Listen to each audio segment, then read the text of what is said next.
Welcome to The Idea Space, a podcast devoted to sharing strategies and tools to help you make your dream life possible. I'm your host, Jen Liddy, a teacher turned entrepreneur. It's my mission to help women grow their businesses and get what they want without feeling guilty, overwhelmed, or confused. If you're tired of your ideas spinning around your mind and you really want something more for yourself, you're in the right place. Learn how to create the space to make your ideas a reality. I promise, if I can do this, anyone can. Let's go.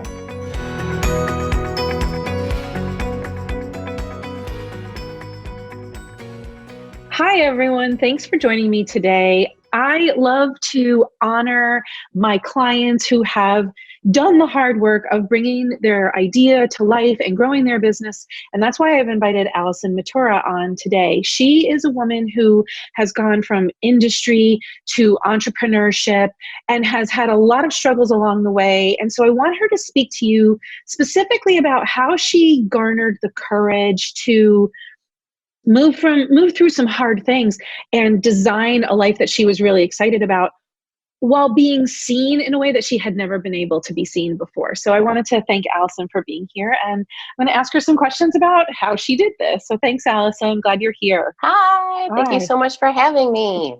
Well, let's get started by talking about your business, which is Ginger Tea Yoga Company. You are a yoga teacher. I know you're more than that, but that's what we're talking about today is your yoga company. So talk to us about the dream that you wanted to bring to life. Yoga saved me like multiple times in the past, in the present, it will in the future. And I knew quickly on, the more and more I did yoga, the more and more I wanted to share it with everybody. Like I constantly talk about the yoga is the secret sauce of life, whether you're a lawyer or a teacher or a student, whether you come, whatever you do, yoga like is the special seasoning that you sprinkle on top to make everything come alive. So I knew very early on that I wanted to share it with people. And I actually started, even before I went through teacher training, started to do class for coworkers or for high school students in color guard. Like I constantly was looking for opportunities that I could just share this hidden thing that I felt like everybody needed to know about. And so quickly I realized that I wanted to do more and to do more. Mm-hmm. And then when I met you, you were very adamant that you did not want to own a yoga studio. You had gone through your teacher training, but that was like you knew, we talk about anti-goals in our training together, but you knew your anti-goal was I do not want to own a yoga studio. No, I did not want a bricks and mortar. One, there are far too many amazing yoga studios in our community that I didn't feel like I had anything to add to the community when it came in terms to having a space. But I saw an intense need to be able to go to wherever people were to offer yoga services. So that whether that was in schools, whether that was in businesses, whether it was at homes or special events outside, like any venue that needed a little special sauce sprinkled over the top, that's what I saw the need for. And that's where I really decided that was my niche. Yeah. And you very quickly knew you wanted to bring yoga to people. And you came from a background that wasn't necessarily entrepreneurial, but you have a very strong entrepreneurial drive. When I met you, you knew what you wanted, you knew what you didn't want, and you were ready to go. Right? Yeah. Well, I always said I got that from my dad. My dad had always had a side gig. He had his own refrigeration and air conditioning repair business. So he always was helping people. And he didn't necessarily, he did it for money. Let's all admit it. You do a side gig for money, but he wanted to be able to share his skill with other people wherever they needed it. So I grew up seeing that. And I was convinced I didn't know how to make money. Even though I have a background in fundraising, I worked as it's so ironic. Worked in a development department for years, but I never thought I knew anything about money. But I knew about relationship building, and I knew about talking to people, and I knew about connecting what you need to what I can give you. Bringing your expertise. Yeah. Yeah. I love that you say your father wanted to make money, but he wanted to help people. And it's the same for you. Like you want to make money, but you mostly want to help people. And I think that most of the entrepreneurs I work with, we all want to make money. We all want to make more money. We all want freedom. But at the soul of it is we want to help people. Right. And we want to be valued for the help that we give. Yes. We have an expertise. That I have a skill. Just like when I go to my hairstylist or when I go to my doctor, they have a skill that can help me to be better. And so I see my services as I can help you to get more out of the life that you're living. I think that the fact that you have that mindset is what helped you go so fast, so quickly, so fast, because a lot of people, especially at the beginning where you were just starting, they'll spin around in that, oh, this feels yucky thing for a long time. So once you established your foundations, you knew what you wanted to do. The next part was putting yourself out there. And this month I'm talking all about being seen as an entrepreneur and putting it out there. And I'm wondering, did you have any mental struggles or limiting beliefs around what it would be like to shift out of your job and become this entrepreneur and put your content out there for people to see? So many questions. I mean, so many answers. I just want to meet the one person who doesn't doubt themselves. Me too. I just want to doubt. And then I want to take their blood sample and find out what they have that the whole other world doesn't have. So I didn't think I could do it full time. I worried that I wouldn't be enough, that I wouldn't have enough for my family. I wouldn't make enough money for my family. I couldn't work enough to make money. You mean like there wasn't enough time in the day? Yeah, there wasn't enough time, that I couldn't make the dollars. I didn't value yoga enough to think that I could actually make enough income to justify calling myself a full-time yoga teacher.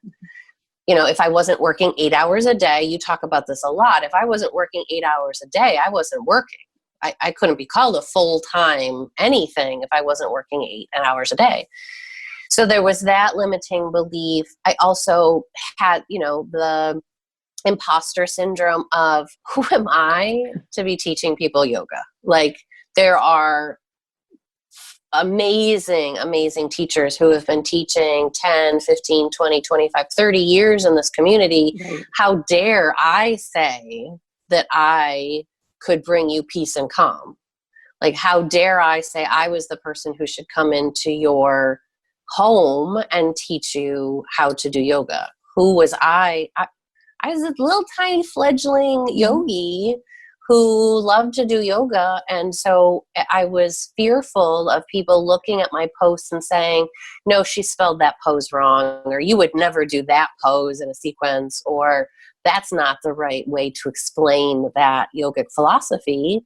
But then I just started doing it and seeing what resonated in people. And for me, the most valuable part of the pre-development was doing market research interviews. Oh my God. Are you singing my song? Yes. Like I drank the Jen Liddy Kool-Aid because I thought, what can I tell people? What do they need? And then I started talking to people. My market is women in their middle age, whatever that is defined for them. So they've already done the family, or they've already done the career, but they want more out of it, or they're in transition stage. So they know who they are, or maybe who they want to be. So I talked to those people, and not people that did yoga, not anybody who cared about yoga, but the questions that I asked them was, what are you looking for that you don't have?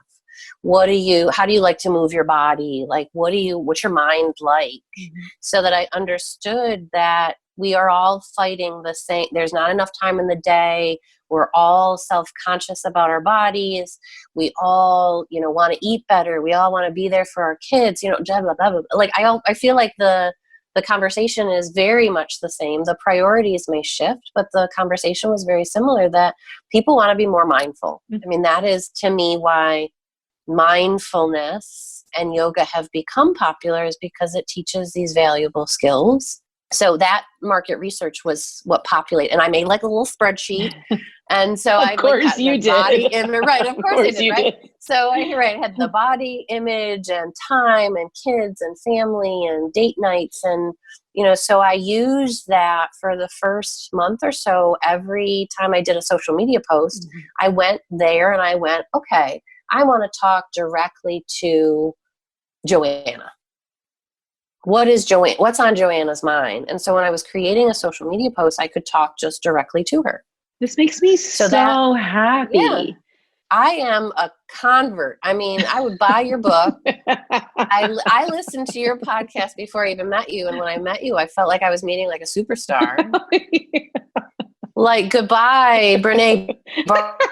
Like, hello, Liddy. Like, you spoke the language that I needed to hear to make it digestible in these little tiny chunks of what I needed to do to become an entrepreneur. Yeah.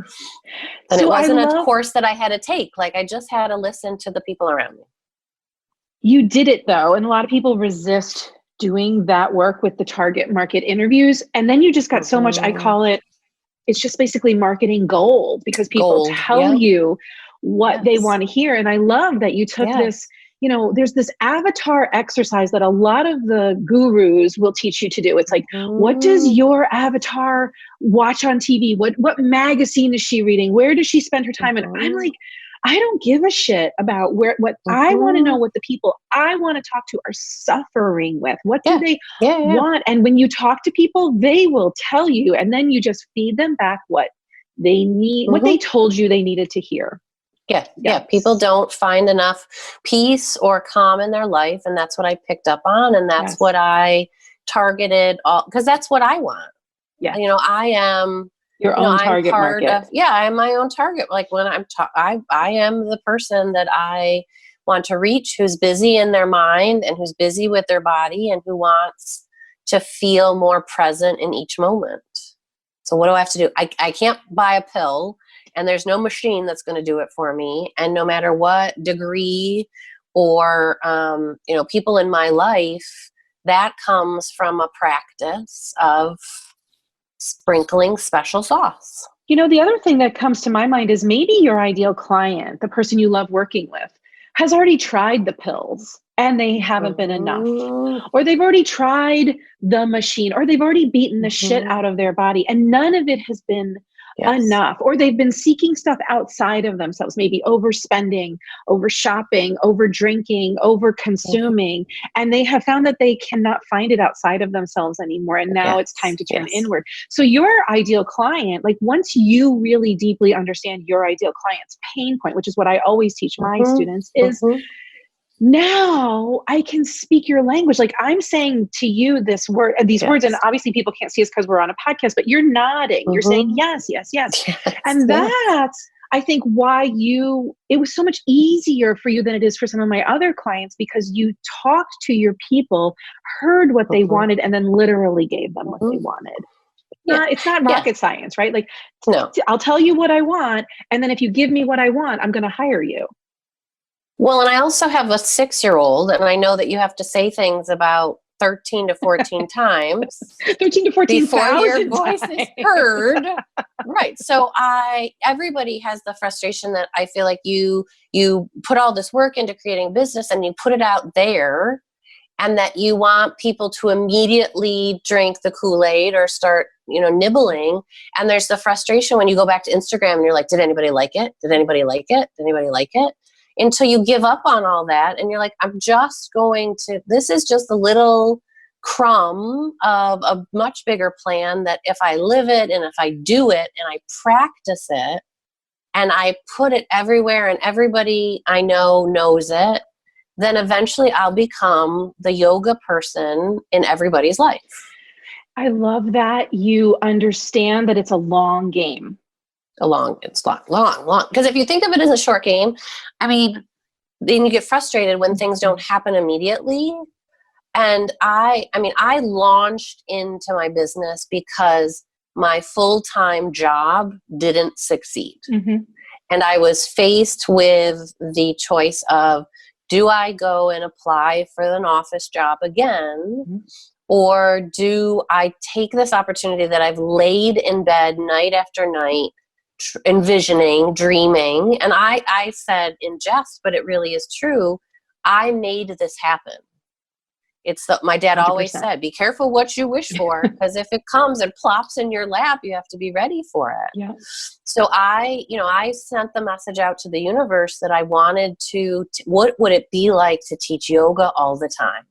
What would it be like to have a business of my own where I teach people that they can find peace and calm in their bodies and their mind? Like, what would that look like? And then boom, didn't expect it, but here it was, right? And so I had that choice of why not try it? So I gave myself a year, and I said, I'm going to finish out this year and see what happens. And then, seeing what happened was a gift. It really was a gift, but it also kind of propelled me into, I just got to try it. I got to do what Jen Liddy's telling me to do.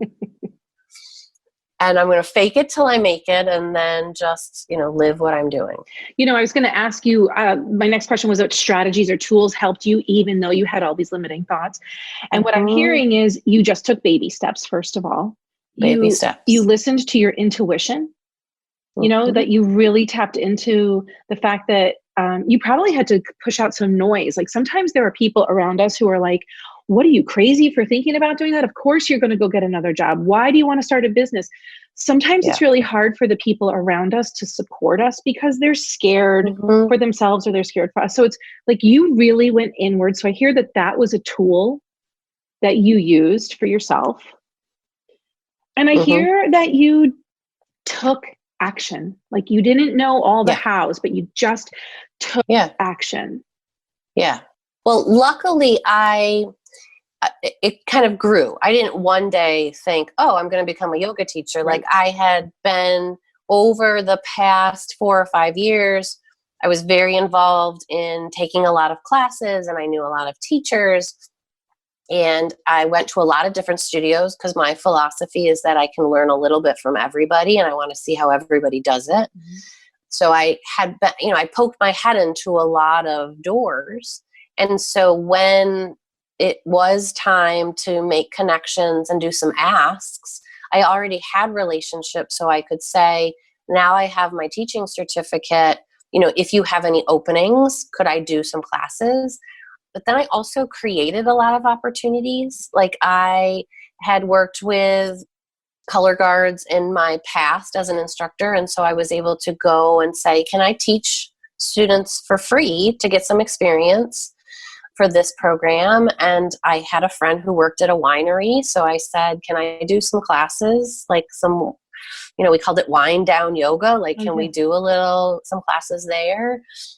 So I kind of made some opportunities. Instead of just waiting for a class to open at a studio, I just said, let me use my network and I'll do some classes. So that, I think, really helped me to just get out there, that I wasn't waiting, that I just made an opportunity. And I was active. Like the place that I was going to the gym, the owner was very interested in a yoga program, and she saw me being very public about my training and about my interests. And so she invited me to create a yoga program at the gym. And so, and then one of the best lessons I learned in graduate school was, if you want something, tell everyone you know. And every company says it differently.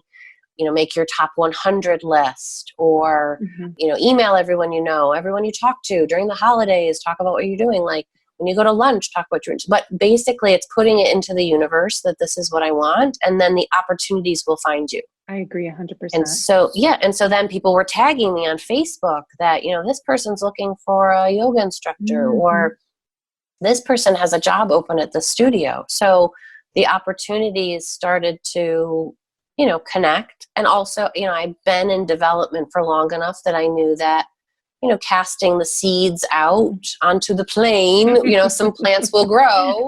And then I could choose which opportunities were the best that suited me. And, I also found that people would come to me with an opportunity and it just wasn't quite right for me, but I had a whole cadre of companions that I went through training with. So I was able to say, I can't serve that need for you, but I know the perfect person that would be able to help you to it. So It just is so the image that keeps coming to my mind. I mean, you just talked about planting the seeds out onto the plane, but like this is a garden that you have grown. And it is not something that comes up overnight. You know, it takes planning and dreaming and thought and then tending, you know, and then you invite then now you're telling me you've invited other people in, and all other people besides your clients are benefiting from it. Your people who are also other yoga teachers. Like it's just quite a lovely community that you are tending. Yes. And I feel completely blessed to be part of this bigger community and to, you know, be valued, that I am not the teacher for everyone. And I think that's one of the most important lessons is that, and I started teaching a class that had been taught by a woman for a very long time. And I was a new teacher and I came in and I had a very different style than what she had. And I felt the resistance from the community first off. And then I went through the stage where I was trying to be like what they wanted. Yeah. And then I was frustrated and I was let down every time I was done. I was like, oh, that was awful. Yeah. Until one day I was like, why am I trying to be somebody else? I am who I am. And maybe some people are going to hate it, but maybe some people will like it. And like a month later, I had people saying, thank you so much. That was the best class ever. I really love your class. And like, that is like, like the holy grail of whatever you do. Yes. It's fantastic to hear that being me was exactly what people needed. And that it gives me a little chills, even still thinking about it, that whatever business you're in, do you. It's not just an Instagram post. It is true that the unique way that we bring ourselves to everything we do is inspiring to other people and makes magic. It is internally as well as externally. The people that are your audience will find you and that will stay with you. And I'm pleased to report the attendance in that class, the last time I taught it, was like 36 people. Woo-hoo! So that's big. Yeah, so it makes me happy to go in and just be me. Well, kooky, and you got your Allison-ness, right? Like yeah. And the other thing I'm hearing you say is that you finally just had to trust that you were enough. You didn't have to be this person or a version of that person or change who you are. Like you are enough, and the world needs the Allison-ness of you. And that it was okay for me to not be okay for everybody. Yeah, that's a big one. I'm also a perfectionist. Yeah. So I want everybody to be happy. I want everybody to get the best workout they possibly could get. You know, I wanted everybody to like just love me until I was like, you know what? You may not love me, but I'm going to make sure you're safe. Yeah. I'm going to make sure I guide you in the best way that I know how, so that you find your place with yourself for 50, 55, 75 minutes. I'm so glad you stuck with it. What advice would you give to another woman entrepreneur who needs to put herself out there? She's like, maybe she's struggling or she's waiting for, you know, she's crossing her strategy is like crossing her fingers and like waiting for somebody to notice her.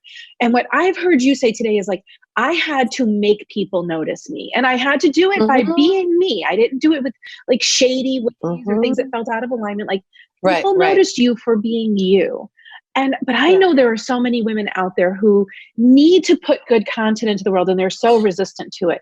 What advice could you give to that woman?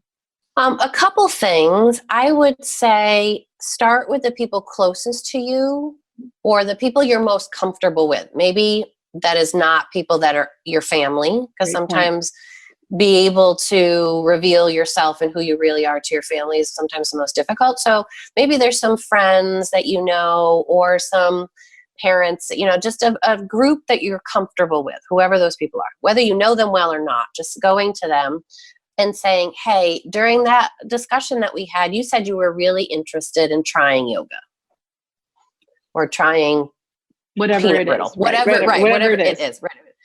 And then going back and saying, you know, I'm starting my business and I really am trying to get my confidence up. I'm trying to learn. Would you let me lead you and your fellow hygienists at the dentist in a yoga practice? And all I'm asking in return is that I can get some of your feedback afterwards, and then maybe I can take a couple photos for social media. Great. So we do it. I forget halfway through that I'm new at this because I'm just enjoying sharing what I love with other people. Mm-hmm. And at the end, I created a little survey that had 4 basic questions. What did you like? What would you change? What did you learn? And what surprised you? Not, was I a good teacher? Did you like the yoga clothes I wore? Like, just what in general terms. I'm not leading you to what you learned. You might have learned that you really like to, I don't know, look at the ceiling of the office, whatever it is. And then I always ask people permission to use their quotes. And then, I was able to share the photo and share the quote and post it on my social media or include it in my newsletter or my email blast, or just include in a story. So the next person, yesterday you mentioned that you want to meditate, but you really don't know how. I'm starting my business and I'm trying to get more practical experience. Can I come to your house and can I lead you in meditation for free in return for, you to answer my questionnaire, for me to be able to take a couple pictures. And then after doing that 5 times, ta-da! Like, right. I know what works. I know what doesn't work. I know how I have to follow up people. I know what language to use for people. And then to be able to share those social media and things like that, being able to do that. To gain some experience and some exposure. What I'm hearing you say there is that takes courage to do what you just described, but I'm hearing you say, start with the people who can be your cheerleaders. Yes. Start in baby steps and don't have like enormous expectations of yourself. No, do what you love and do it to the best of your ability and share along the way. Yeah. Thank you for that. Is there anything else that you'd like to share about this idea of being visible and being seen in a new way that might be uncomfortable for some people? Social encouragement I would give for people is, I initially thought social media was just advertising, like making a nice Canva advertisement for my next class. Or, creating a nice sparkly picture that had, here's my website. And until I learned to start sharing a story, like telling a story, I didn't know what to post on social media. So, I always think of it as 3 things. It is advertising. It is getting people to class. So there is a way to say, my next workshop is blank. Sure. It is sharing what you do. So sharing a photo of the, reunion yoga class that I did with smiling faces and some yoga mats in the picture. Like, that is part of it.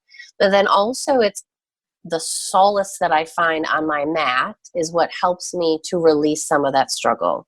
Is that what helps me accept myself? And telling that story in different language, in different ways, from different perspectives. I met a client who was really, really struggling with anxiety. And after visiting with her 2 or 3 times and doing restorative yoga, I saw the difference in her body. Telling that story, yes. But personally walking people through. I'm scared. I'm going into an interview today. So I practiced my pranayama in the car before I went into the interview. Like, demonstrating the yoga off the mat. Right. So kind of like walking the walk. Yes. Yeah. By telling my story, by telling other people that I know their story, pulling from some of those marketing research stories to be able to use social media to connect with people on an emotional level as well, not just promotion all of the time. It's really relationship building. People are very savvy today. It's not like it was even 3 years ago in the marketing world. It's certainly not what it was in 2010. It's really, people are so smart. Consumers are so smart, and they are not going to just trust you because you throw up a flyer or because you have a website. Correct. Like, they really need to develop the relationship with you. And I think that you are doing that beautifully. And to see pictures. Yeah. To see pictures of your face so that when I go places, people will be like, oh, you're Ginger Tea Yoga Company. I'm like, well, my name's really Allison, but yes. That is my page. Or I had a client one time who was like, oh my goodness, I've been following you I've been following you for several months. And now I'm so excited to have you in class. So just to create a little bit of that look at my face, which is uncomfortable for people. Hard. Sometimes people are like, I don't want to. Right, I know sell it. granola. Why do I want my face all over granola? I know. Because I need to know that you're a person. Exactly. And you have feelings and you have ambitions and you have kids and, you have and that I bills can relate to and, you. yes. Yeah. That you understand me. Yes, that's all people want is to be seen and heard. I always say that. So so I follow you on social media and I am always inspired by what you say and what you do. And I love your messaging. I find it very resonant. And so how can other people follow you? Even if they don't live in the Syracuse area, they can really benefit from following you. Even just seeing what you post on social media, like you make people's lives better, even if they're never going to take a yoga class from you. That's what I really want you to know. And I think that says a lot about your marketing. Like I might never come to Syracuse and never be able to take a class from Allison, but she makes my life better. Like, wow, right? That's marketing. That's good marketing. I sat up a little bit. I saw that you sat up a little straighter. I definitely see my that. chest a little bit on that. So how can people follow you? Yeah. So I'm on Facebook and Instagram at Ginger Tea Yoga Company. Okay.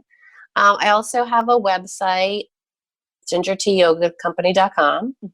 And I try to, my Instagram and my Facebook, like feed one another. I am a linker of my social media.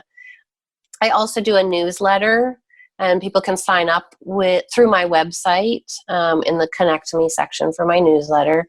And I'm restructuring currently my newsletter to be not only user-friendly for me, because I find that when I get to the email blast of my to-do list, I'm like, it's going to take so long. Right. So I'm trying to rework it in a way that's much more visual and clickable for people, but also more relevant. So just teach some lessons, but share some more learning. So offer them some value in their inbox. Yeah. It's kind of like when I get my email from Adrienne from Yoga with Adrienne every Sunday. She's talking to me. It's like a love letter to me. And it's something that I take a moment to read. So I'm trying to figure out a way through that. But mostly through Instagram and through Facebook are my most active points. I encourage everybody listening and watching to go find Allison, Ginger Tea Yoga Company, on the socials, because she can just make you feel really like you'll start to breathe again when you read her posts. So thanks, thank you. Thank you. So Thanks much for being with me today. I loved this interview. And what I love is that you are walking the walk and like doing the stuff so that you can be seen, so that you can become the yoga person that people are going to say, oh, you need yoga? Go talk to Allison. She's your girl. Yes. Thank you so much. This was like a dream come true. Thank you, Allison. Thanks for joining me today. If you like what you heard, please subscribe to the Idea Space in your podcast app. And tell that friend of yours who needs some help getting where she wants to go. I'd be so appreciative if you left a review, because then we can help more women create the space for their ideas too. Go to jenliddy.com/free to grab the many free resources there to help you move forward. And I will see you next time. Bye.